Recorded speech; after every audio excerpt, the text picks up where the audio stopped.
Hey, welcome back to Yogi's Garage. We're back with Project Guenther. That's the name, that's the official name for my 1995 E320 wagon with the inline six. So we're here to replace the head gasket on this car. In my previous video, you may have recalled that I did a leak down test and discovered that cylinders 5 and 6 were almost at zero compression. So I have at least one misfire because of that. And number 6 is probably on its way out as well. So I'm going to replace the cylinder head gasket and keep my fingers crossed that this resolves the problem, because I'm not going to put much more money into this car. My goal is to get it running again, use it as a family vehicle for a little bit, and then sell it. So without further ado, let's talk about some of the tools that I need. All right, I've got all my tools here. I think this is a good starting point. As I've mentioned before in a previous video, I've got my most commonly used sockets here ready to go. I've got a 1/2 inch breaker and my 3/8 and a 1/4 inch, of course, my power tools and some ratcheting ratchets ready to go. And of course, my trusty grip mat there that I'll stick somewhere so I can put my bolts in there. And of course, I have my repair manual ready to go as well. I've got a few steps here to remove the exhaust and intake manifolds, and then I'll have to come back and work on figuring out where top dead center is and taking off the accessory belt. Yeah, that's the first time I'm working on an engine above my detail lights, and it's pretty bright, man. You can see that I have a ton of light. I may not even need a secondary light to get this job done. But this is the engine bay. The first thing I got to do, of course, is take the battery power off the system, remove all the intake stuff, the air box, and then I'm going to tackle the cylinder head cover and take a look at the valve train and keep my fingers crossed that there's nothing else going on here.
All right, that wasn't too bad.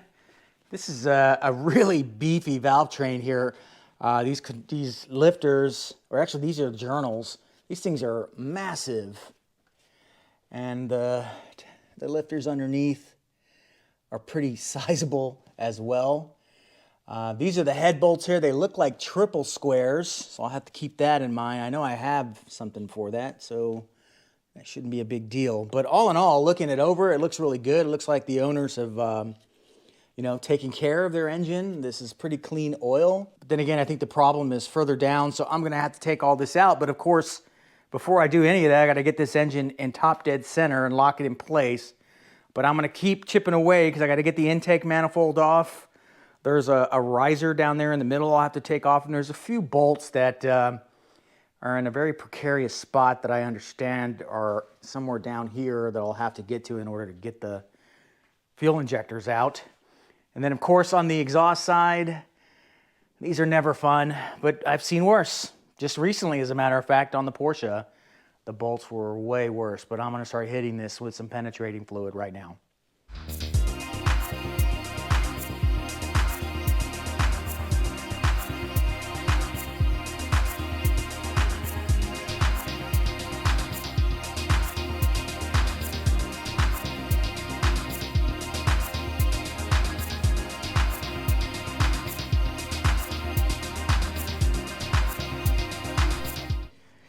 Man, the things you find on old-timey cars. I'm taking this vacuum regulator or some type of distributor. I don't know what this is, but I'm taking it off, and once again, old-timey cars to the rescue. Frayed wires. There's those barrels again, but luckily, you know, I have a solution for that. If you watched my video. Not very many people did. But if you were one of those 130 people that watched that video about the leak down test that I did in the cylinder head gasket diagnosis, then you'd know that this thing has a biodegradable wiring harness. And I believe it's the upgraded one, but nevertheless, there's still some fraying going on from the age, I'm assuming. So I'm trying to be very careful here. I need to disconnect this so that when I pull the cylinder head up, it'll clear all of this stuff on the front. So I don't really have much of a choice because I got to get the wiring harness off. You saw it in the time lapse that I've already gotten the fuel injectors disconnected. I'm just about ready to flip this over to that side so I can get at the intake manifold. And trying to locate the tensioner on this 20-year-old, 30-year-old cars, it's a bit of a challenge, but I think I found it. It's that small pulley down there below this big one here. I think if I get my wrench on that one, I'll be able to loosen the serpentine belt and get this engine at top dead center so I can continue to remove more and more of the components here.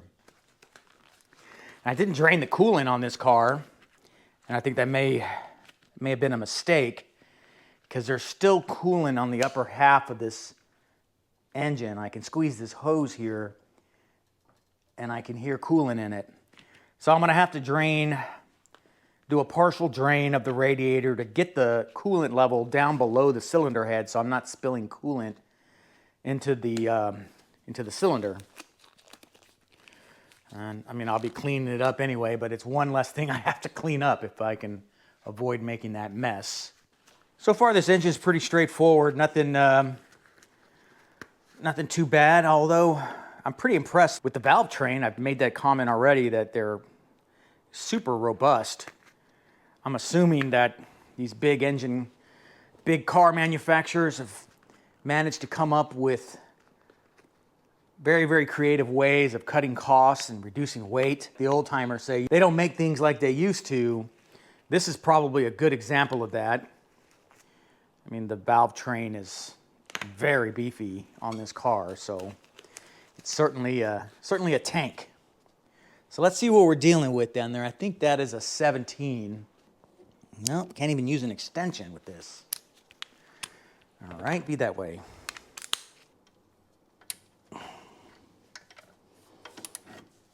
Okay, I'm on it. Yep, that's the tensioner. All right, good. There we go.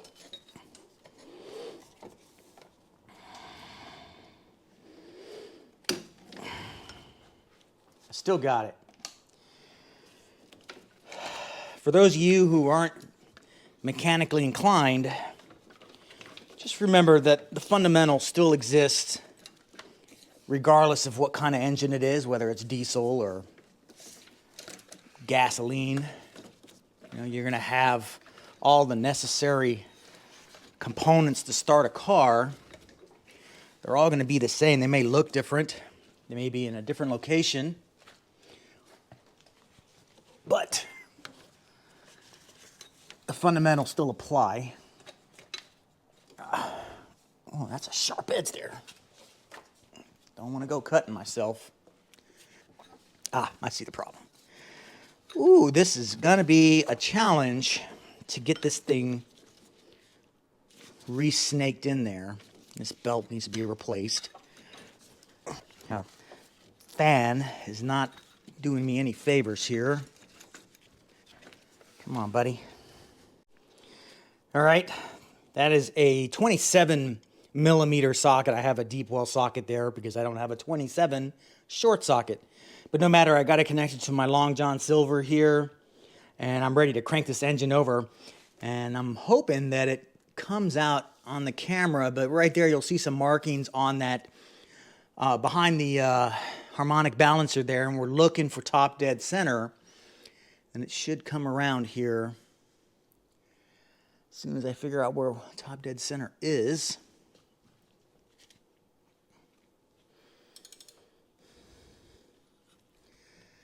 And there's some staining down there, so I don't know if I am going to see it. I see a mark right there, but hard to tell what that is.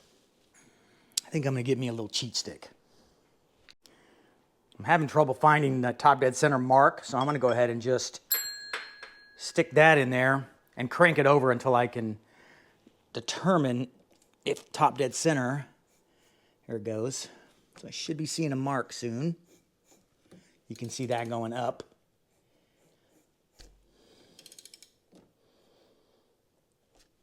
All right, that should be around TD.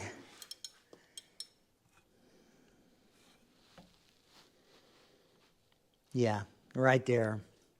So way down there, you'll see a mark that says 0T, or I say on top, but that's, I think that's German. But there's another way of determining whether or not you're on top dead center. Well, there's a third way, because that's the second way right there, by putting something in the cylinder. Take a look at this.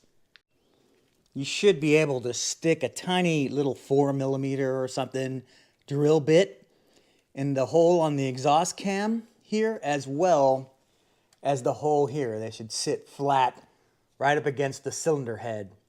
So that's another good way of knowing that you are on top dead center, which is what I am here. So yay for me. I still got a lot more work to do, obviously. I just wanted to get it on top dead center. I'll come back and check it after I start finagling some more in here and start moving stuff around, but I'll double check it. But that's how you do it. And then you can stick a pin in here and hold it so that in case you're torquing something, it will keep it from getting knocked at a time. But there you go. Yogi's Tech Tip. Well, I tell you, if you're an avid YouTuber like myself, you do some of your, if not most of your research on how to do things on there. And, you know, a little word to the wise, as I've been doing this for a while now. You should double, triple check what they recommend for you to do, because sometimes you might find an easier way to do things. Case in point, there's a connector right down here where this vertical pipe goes. There's another connector, looks like a heat or a temperature sensor. Some of the recommendations were that I have to take that vertical pipe out, but I don't think I need to get to that connector because it's just right there. Get my grubby little fingers in there.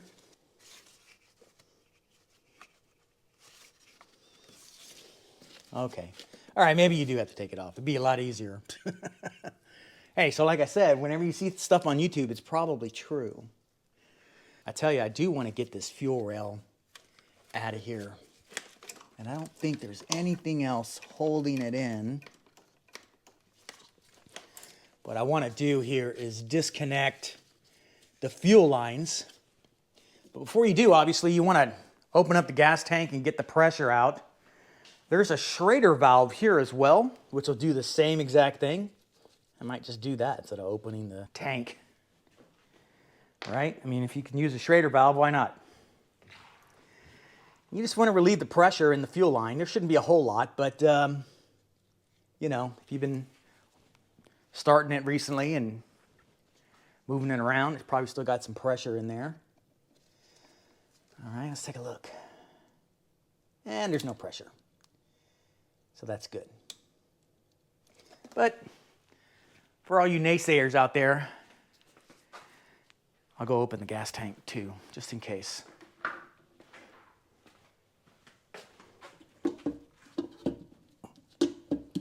Oh boy. Uh-oh. Well, I can't do that. I don't have power to the car. And it's not mechanical. Let me check and see if I have a mechanical lever. Where's that fuel switch? Fuel door, where are you? I know some of you are probably yelling at the screen saying, "You got to push it in, dummy." Oh, well, I know that. But it's not pushing it in because it's not working. So, guess we're not opening that. Oh well, consider it open. I'm going to put some clothes on this valve train. I don't want any more of that speckled mess getting in there. You know, 20 years of use. Don't want that just kind of hanging out in here.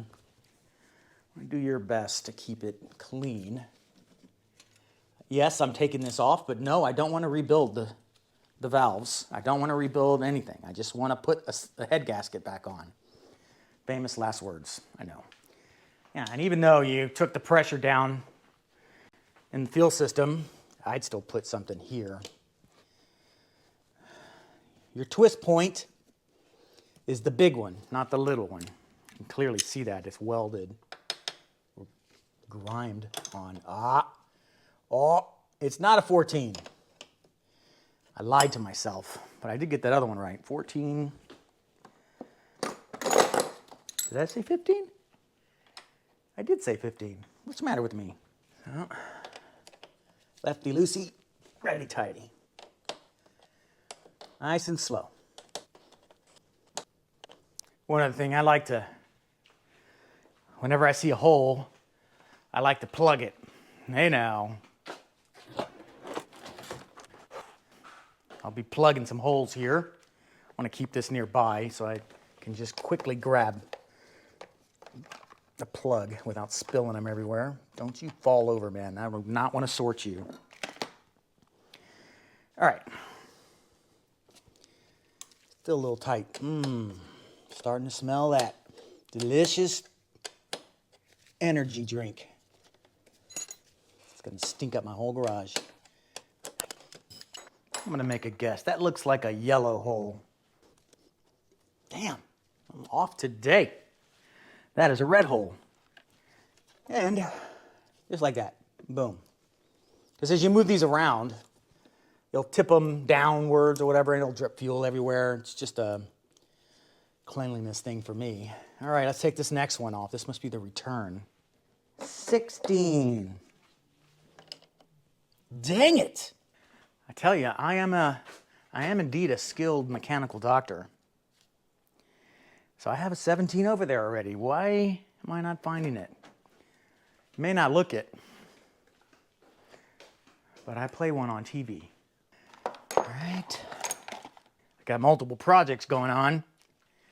As you know, I'm working on my Porsche 911 there you see in the background. Decided to take a break from that and work on Guenther here. Although a lot of my viewers didn't seem very interested in anything that I was doing with Guenther. I did an introduction and a sort of a car review. And yeah, nothing. No one really, I think I got like 100 views on it. And I can't find my 17. Where in the hell is my 17? Dude, it's in my hand. 17, God dog it.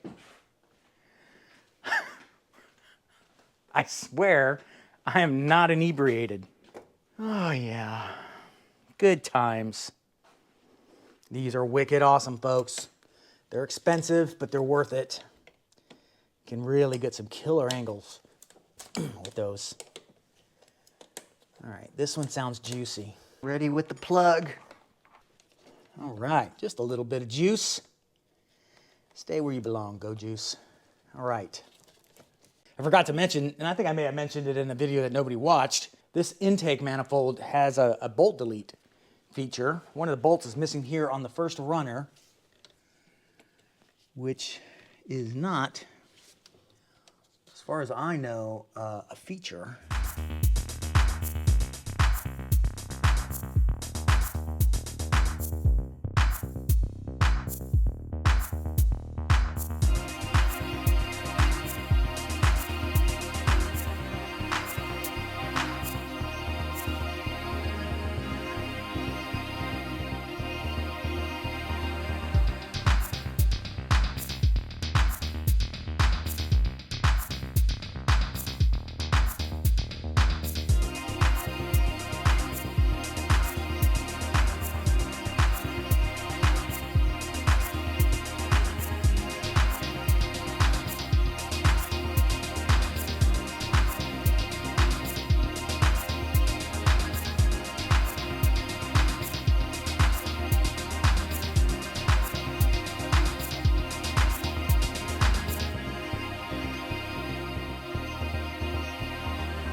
Now, the previous mechanic who touched this thing decided to leave me a little Christmas present.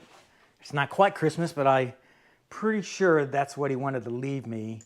And there are 5 bolts holding in that fuel rail. And number 5 was this one here, all the way in the back below that opening down here. So there's two holding it on the end, two holding it on the end, and then one in the middle. And they decided to put the rounded off bolt on the bottom and then not tighten it. So it was loose too. So I've got a loose fuel rail. I've got a bolt delete down here. Yeah, so, you know, when you deal with used cars, man, this is what you should expect. So I got some bolts to buy, as usual. You know that story with cars. All right, let's get back to work. I expected it to be pretty easy since it wasn't all the way in, but that's kind of ridiculous. A little bit of energy juice, but not bad. Would you look at that? Hey, look, it came with a leaf. And number 6, number 5, and number 5, and number 6. Interesting. Let's put this on the workbench. Wow. Okay, well, unexpected, but not really. Again, old car, old injectors. You know, this one looks bad, but I don't think it got past the O-ring. I think the O-ring did its job and kept the crud out of there. But I don't really believe in coincidences, and this happens to be number 5 and number 6, and those two are the ones that are misfiring. But all in all, like number 1 is a little bit on the corroded side. 4, 5, and 6, dirty. I'm going to get these cleaned up at some point. Take a look at where the injector sat. Yeah, so that's number 6 right there. It's got a lot of rust, and some of it probably made it into the head as far as the specs when I pulled this thing out. There's some kind of screw sticking out in there. I don't think it's showing up, but they all look like they have some kind of threaded bolt. I don't know. But I'm going to pull this off now. I got a few more things I got to disconnect in order to get this intake manifold off, but I'm going to disconnect it and get a better look, man. This is, I love mysteries, but not when it costs money. I'm going to go ahead and get that vertical pipe out of there. It's kind of cramping my style. And then I will keep going, I guess.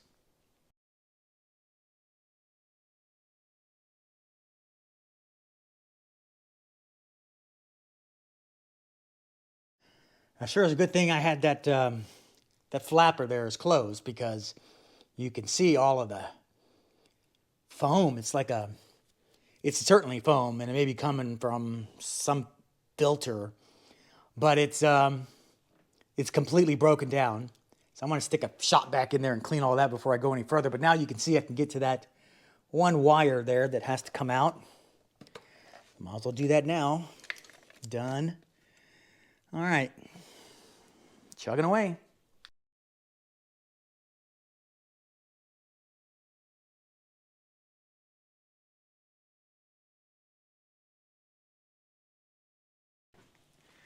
I need one of them assistants that can run around and get me tools, man. Aside from setting up the camera,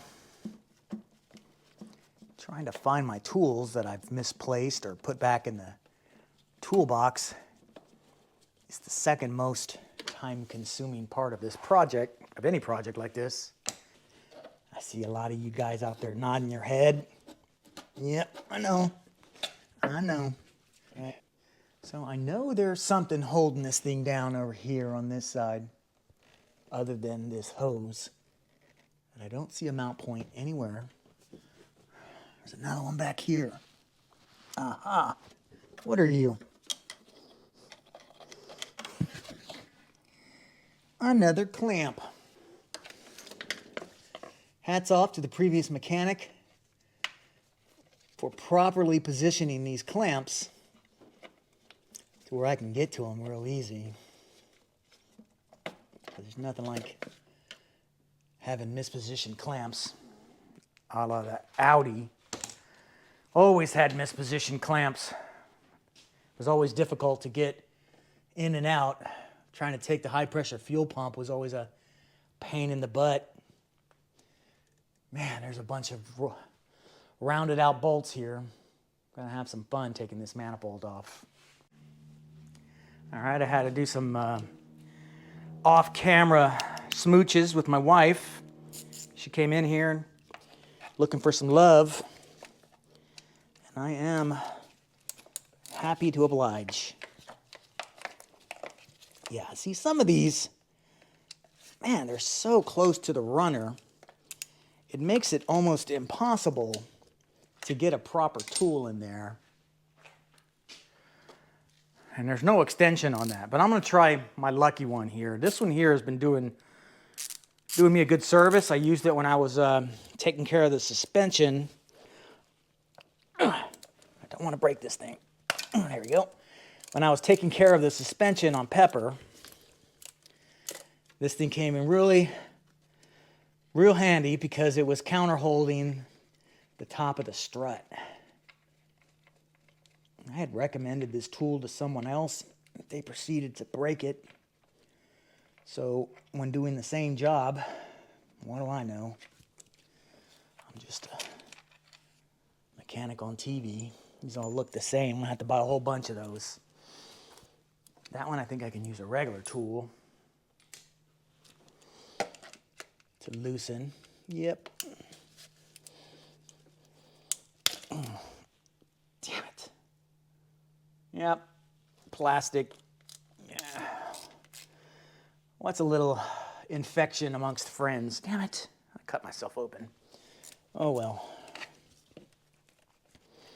That's what I get for not putting a new glove on. Believe it or not, there's only 3 bolts holding this manifold on. I think there's supposed to be 4. Well, I say 3 bolts after you take the fuel rail off. If you count the fuel rail bolts, there's more. Ooh, blood everywhere now. Great. All right. Time for some first aid. See? Yeah, it's like I've been to war or something. You know, I'm just taking out a intake manifold, and I've put my gloves on already on this side, but I had a couple cuts on this side too. I think it's because of this plastic here is really sharp. And it got me a couple times, so that's what I get for not wearing a glove. Anyway, back to work. So we've got this side done. I loosened it up already. It's probably gonna take a little bit of working with a pick to get them to break loose because it's old. I got one more bolt to take off, and then we're gonna get this manifold out of here because I got a real job to do. They're calling on me, and I need to answer that call. So let's get to work, huh? Again, same thing. Not tool friendly. I think they want you to struggle is what it is. Ah. I think they just hand tighten these. That was just way too easy. But I can tell you that somebody's been in here recently because these bolts have fresh scuff marks on them. Like somebody's been trying to tighten these up.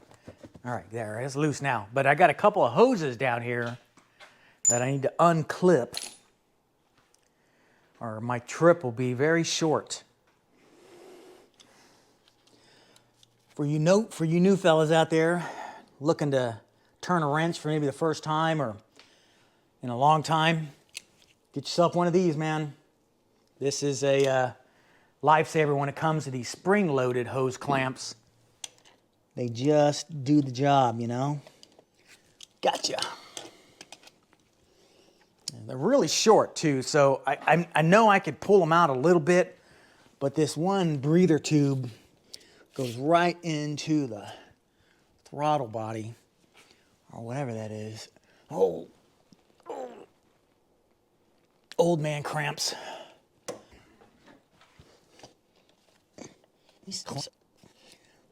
There, okay, that's one. You can let go now, thank you. And then the last one. That one's off too. Okay. All right, let's give this manifold a little jiggle. And see what's left, huh?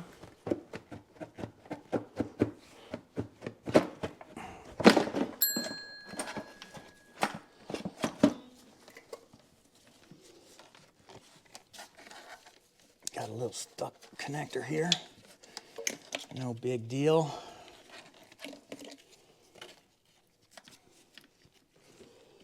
Looks like I gotta get a knock sensor off. No big deal. Yeah, so I figure out how to do that. Yeah, looks like a pick. All right.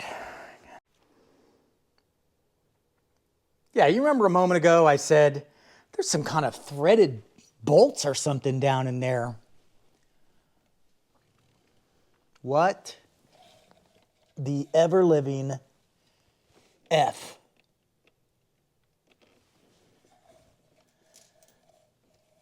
Oh my God. Oh. Okay, bolt in number 5. Let's see how much damage that did. This may be a short trip. There won't be a cylinder head. Look at that, stripped out. Feels like a stainless steel bolt. I pulled this one out of number 6, just sitting in there, beating up on the valves. And there's a nut in there too. Where the hell could this be coming from?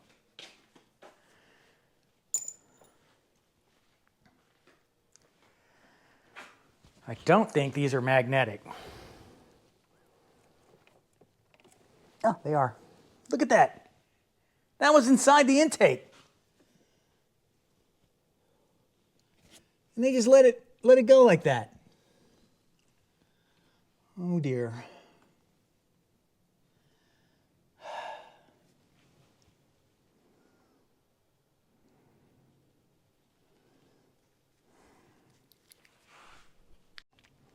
Wow.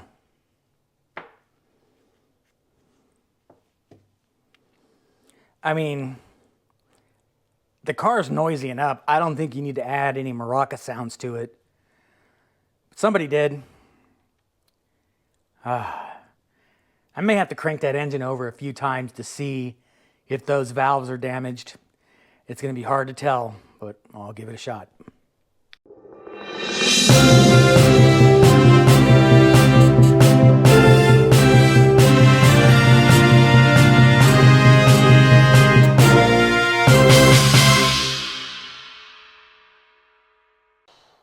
Stop the presses. Party's over, folks. This engine is toast. Check out what I found. All right, so if you recall, I wrapped up my day with taking off this strange looking intake manifold, and I came across some bolts that were on the intakes of cylinder 5 and 6. Some big bolts. They were M8, pretty sizable. Let me show you these bolts right here. I think I showed you already. Yeah. These are the bolts. So I got to thinking, wow, I'm really, really lucky that they were big enough to not have gotten into that cylinder. Well, I wasn't that lucky, folks, because I don't believe in coincidences, and I had a strange suspicion that the reason I had no compression on cylinder 5 and 6, because they both had nuts and bolts, was because something did infiltrate the combustion chamber. Damage, carnage. How did I not see this when I scoped them when I did the compression test? Well, in my defense, I was looking for issues with, how can I put this? I must confess that I did see some strange markings on the pistons when I initially scoped it, but I was going down a different rabbit hole thinking about the blown cylinder head gasket, and it didn't even cross my mind. But take a look at what I found now. This Teslong model, my adrenaline's pumping. I just want to share with you what I found. I'm just so excited. All right. This Teslong model has 2 cameras, and this is the downward facing one. So I'll just show you the top of the piston head. And yeah, look at that. That is awful. So that's why I didn't have compression in 5. I need to crank over the engine on 6 to confirm it as well on that piston, but it certainly is the same problem. So what does the underside of the cylinder head look like, you ask? I mean, look at that. I'm gonna take a picture of that. How about a video instead? That's pretty high def there. Let me back out a little bit. I'm recording it. Yeah, crazy. Whatever it was right there, and it didn't live long, because when I flipped the camera to the side-facing camera at 90 degrees, and there, that's what I found. My thing is going to crash here. On cue, this Tesla crashes. I think I need to update the firmware in that thing. Yeah, that wasn't some strange mountain range. That was the bottom of the cylinder head. Look at that. So whatever it was, it got pulverized. There's no way of identifying that. There's just no way. I got to turn my camera to video and record. Don't mess up. There, okay. There's no way. You can see the other ding marks here as well. Yeah, there's no way that carcass is smooshed, and so is this engine. No more work to be done on Project Guenther. He did not make it. I'm so disappointed. I really am. I'm not blaming the previous owner, Andrew. He's a good friend of ours. He's a friend of the family's. And he had no idea. In fact, I just spoke to him, and he was just as shocked to discover that this car may have had nuts and bolts, literally nuts and bolts, dinging around inside of the combustion chamber for months or years. He said he didn't do any work, or didn't have any work done that would require an intake manifold out procedure. So this engine is a tank, yes, but tanks can only take so much too, and you saw the carnage. The car, unfortunately, is not worth repairing. The job alone to pull the engine. I already got an engine that I'm working on. Disappointing, I know, but the car's for sale. So if you are interested in buying a 1995, it runs and drives. If I put everything back together, it will drive. Not very far, but it will drive. So it runs and drives, for sale. Got to come get it. Hit me up in the comments below, and if you're serious, we can chat about it. Thanks for watching Yogi's Garage. We'll see you next time. Whew, I need a beer. This is utter disappointment. Project fail. Project failed.